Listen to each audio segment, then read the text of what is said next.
Jadi gini Mas, mau pertanyaannya? Kenapa saya diciptakan wong saya tidak meminta gitu? Dalam seumur hidup Anda pernah meminta ngising nggak Mas?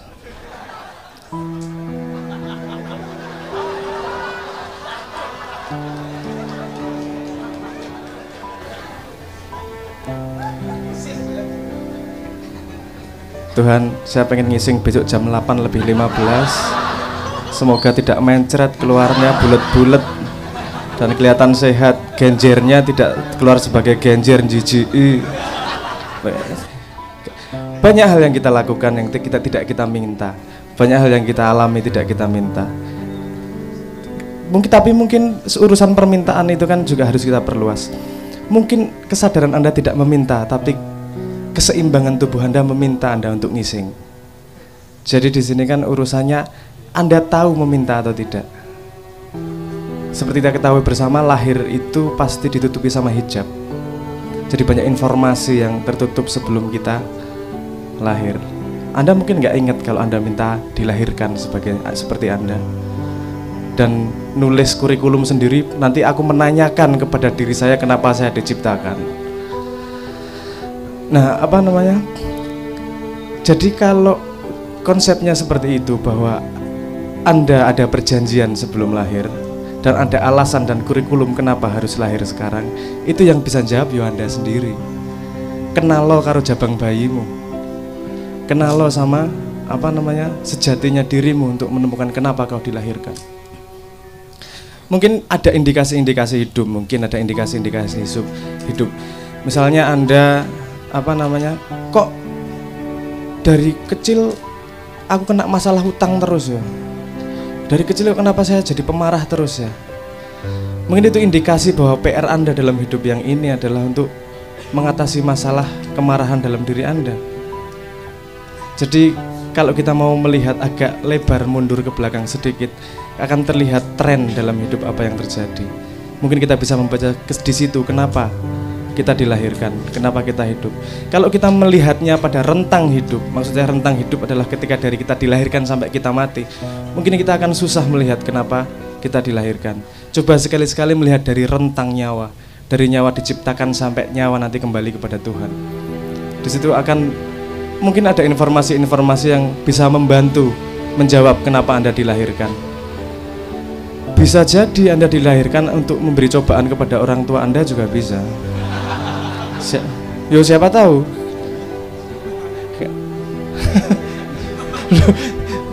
Bukan berarti bahwa itu adalah hal yang buruk. Hal yang buruk sama hal yang baik lagi-lagi dari sudut pandangnya, lagi-lagi dari resolusi kameranya. Saya kemarin sudah ngomong tentang resolusi kebenarannya, konstruksi kebenaran, di mana kebenaran bisa berbentuk bermacam-macam dan bisa blur atau tidak tergantung resolusi Anda melihatnya. Kalau Anda mau melihat pasir dengan ketika Anda baru bisa melihat perbedaan antara kerakal, Anda tidak akan bisa membedakan apa itu pasir. Anda butuh resolusi yang lebih tinggi. Resolusi yang lebih tinggi bagaimana? Dengan mengenali diri Anda sendiri dan bisa melihat apa yang halus di baliknya ternyata PR Anda dalam hidup Anda. Itu sepertinya jawaban, itu pertanyaan bersama dengan jawaban unik masing-masing yang harus dijawab. Ya, di situ ketika Anda menemukan dirimu, maka di situ Anda menemukan Tuhan. Gak bisa ketika Anda menemukan diri teman Anda menemukan Tuhannya teman Anda nanti. Nah, mungkin jawaban saya yang tidak memuaskan ini adalah bagian dari tugas Anda. Kenapa Anda dilahirkan agar mumat. Matur nuwun. Sebentar Mas Abrang, ini satu lagi sepertinya perlu sampean yang jawab juga. Soal rasio. Kayaknya di sebelah sana Mu'tazilah itu. Jadi satu sisi Tuhan mengatakan laisa kamitslihi syai'un. Ia tidak seperti apa yang digambarkan. Satu sisi ia nurun ala nurin. Dia cahaya di atas cahaya. Sejauh ini apa sih pencapaian manusia soal yang berangkat dari rasio tentang ketuhanan tersebut? Mungkin pertanyaannya seperti itu. Kok diuncal kayak gini soal film loh, yuk jawab ngene-ngene. Ya, oke,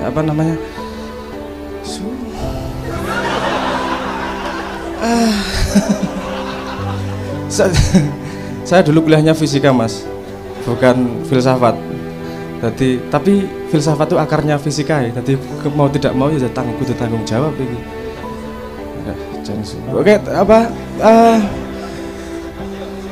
Rasio adalah, apa ya? Kok adalah? Yo, menurut saya, rasio adalah sebuah prosesor. Dia dibutuhkan data untuk memprosesnya.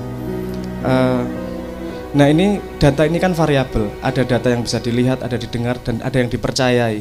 Dimana kalau iman sama Tuhan iman kepada Tuhan yang disebut ateis dan apa mau non ateis, ateis dan teis, ini perbedaannya adalah akar komponen yang digunakan pada rasio.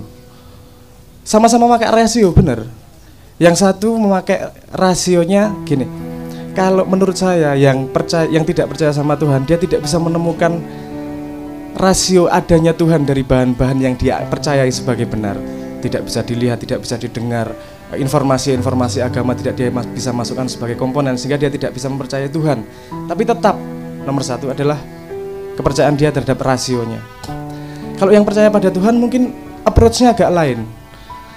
Ini saya tidak bisa menemukan tidak bisa menemukan rasio di mana kok Tuhan dibuktikan dengan ini, tidak bisa buktikan ini dengan tidak bisa, buktikan dengan ini tidak bisa. Maka di situ ada jengkal yang namanya iman. Ada dua cara untuk mengkonfirmasi kebenaran, memastikan bahwa itu benar, dan yang lain memastikan bahwa yang lain itu salah. Jadi tidak ada konklusi lain selain bahwa yang itu benar. Jadi nek Islam ki ana sing kalimate nek ra salah kae la ilaha illallah ya. Tiada Tuhan selain Allah. Jadi ada kalimat tiada Tuhan dulu. Sudah dia pastikan bahwa ini Tuhan bukan, ini Tuhan bukan, ini Tuhan bukan. Ternyata bukan semua. Terus dia ada koneksi-koneksi di situ yang tidak mungkin dijelaskan. Iki nek fisika, aku tak ngomong soal fisika saiki. Bukti Tuhan itu empiris mas. Neng aku kudu jelaskan dengan eksperimen fisika gitu ya. Ya apa-apa lah. Darah urusan. Gini, kalau di fisika ada yang namanya slit eksperimen. Bayangkan di belakang ada layar. Di sini ada sumber cahaya. Di antara layar dan sumber cahaya ada satu lagi layar yang dibelah, ada lubang di tengahnya. Ketika cahaya dihidupkan, di layar yang belakang gambarnya gimana? Gimana? Terang, gelap gitu ya. Pendar gitu ya. Oke. Sekarang dibuat percobaan lagi, lubangnya ada dua, double split eksperimen namanya. Double slit, slitnya ada dua. Slit ya dudu silit. Lubang ya memang bentuknya kayak silit sih, tapi slit maksudnya. Jadi ada dua lubang cahaya di situ yang ditembakkan cahayanya. Cret. Di belakangnya gimana gambarnya? Terang, gelap, tapi dua garis gitu. Tidak, yang terjadi tidak seperti itu. Yang terjadi adalah gelap, terang, gelap, terang, gelap, terang, gelap, terang. Ini signifikansinya apa? Kalau yang satu terang dan sampingnya sama-sama gelap, itu sifatnya kan seperti partikel. Koyo pasir, dilempar situ, yang paling tengah terang, yang samping gelap. Kalau yang tiba-tiba garis hitam putih itu tadi, itu sifatnya seperti gelombang. Kalau gelombangnya seperti neng banyu kayak loh, ada gelombang, ada dua lubang, nanti saling bertabrakan. Kalau yang saling menguatkan dia jadi terang, yang saling menghancurkan dia jadi gelap. Gelap terang, gelap terang. Ini sama-sama cahaya tapi punya dua sifat. Yang satu sifatnya partikel, yang satu sifatnya gelombang. Terus dibuatlah eksperimen. Ini kalau dia partikel kan ada partikel terkecilnya di cahaya yang disebut sebagai foton namanya. Kemudian dikasih detektor di salah satu slitnya. Aku kok eling silit terus loh. Salah. Di salah satu slitnya agar dia tahu ini fotonnya lewat kanan atau lewat kiri. Ditembakkan satu demi satu fotonya. Das. Apa yang terjadi? Yang terjadi dalam dua garis itu adalah seperti terjadi dalam satu garis. Terang, semakin gelap. Ditembakkan satu demi satu. Kalau nggak ada detektornya ini tadi, tetap dia bersifat gelombang. Ini signifikansinya apa? Perbedaan antara eksperimen A dan eksperimen B yang ada detektor A dan tidaknya, itu bedanya hanyalah kita tahu informasi cahayanya lewat mana. Jadi potensi yang namanya gelombang, dia memanifestasi menjadi benda ketika kita tahu informasi. Bedanya cuma itu, informasi. Berarti ada orang yang mengamati, menyerap informasi. Perubahan dari potensi menjadi informasi, benda jadi benda itu perbedaannya hanya ada yang mengawasi, ada kesadaran yang melihat, memproses informasi itu. Gampangnya gitu ya. Terus pertanyaan berikutnya, loh iki jagat raya ono kabeh. Ini bukan gelombang ini partikel-partikel yang sudah memanifestasi ini. Ini jadi proton, jadi neutron, jadi bintang, jadi apa, ini udah jadi semua ini. Terus yang mengamati siapa? Pertanyaannya seperti itu. Terus yang mengamati jagat raya ki njuk sapa? Yang membedakan dari potensi menjadi apa partikel itu tadi adalah ada kesadaran yang mengamati. Terus kesadaran siapa ini yang mengamati? Tidak punya jawabannya mereka. Menemukan jawabannya di agama. Ojo-ojo ki sing disebut Tuhan kae yo. Tapi karena gengsi yang ngomongnya kesadaran kosmos atau kesadaran yang lebih besar misalnya seperti itu.